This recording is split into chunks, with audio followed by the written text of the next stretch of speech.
Bonjour à tous, aujourd'hui notre but est de vous expliquer la mondialisation en 3 minutes. C'est la multiplication des flux entre les différentes sociétés de la Terre d'après Brodel. On identifie alors une forme d'économie mondiale du 19e siècle centrée sur l'Atlantique d'après Sylvie Brunet. À chaque phase de mondialisation, on retrouve les mêmes constantes. Révolution des transports et des moyens de communication et un rôle pivot des innovations. Ainsi, il semble intéressant de construire la définition de la mondialisation autour de ces 5 piliers selon la formule de Laura Carroll. La mondialisation est basée sur le libéralisme car elle étend le principe libéral d'une économie de marché à l'ensemble de la planète. En effet, les libertés économiques telles que le libre-échange favorisent la mondialisation en supprimant les barrières douanières et privilégient les échanges commerciaux mondiaux.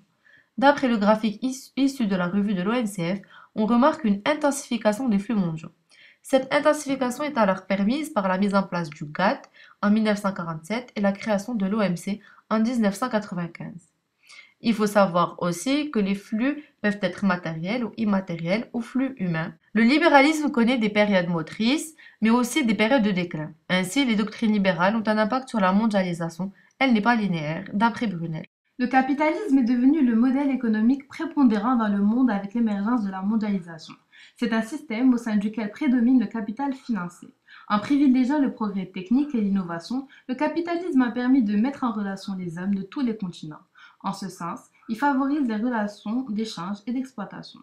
Aujourd'hui, l'économie mondiale est régie par des acteurs majeurs ancrés dans le système capitaliste.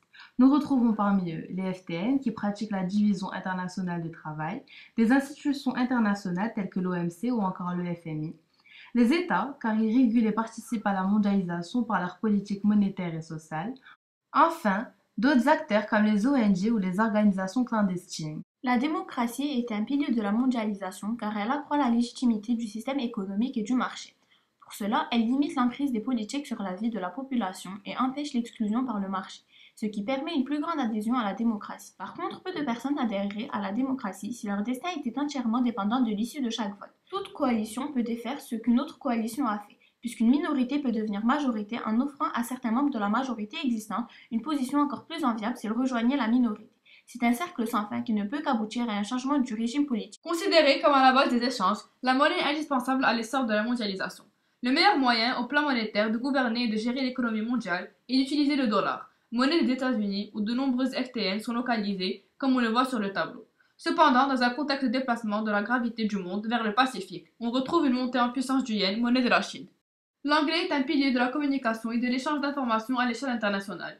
C'est une des langues plus parlées, et c'est surtout la langue d'un acteur majeur, les États-Unis, où de nombreuses FTN sont localisées d'après le graphique ci-dessous. Or, avec la montée en puissance de la Chine, le mandarin gagne en popularité et devient une langue essentielle. Dans la même optique, avec l'explosion démographique de l'Afrique, le français se hisse parmi les langues mondiales. Enfin, la mondialisation se transforme peu à peu en une globalisation, terme créé par l'historien Yves Lacoste. C'est la contraction des mots globalisation en anglais mondialisation et local visant à contrer l'économie capitaliste actuelle.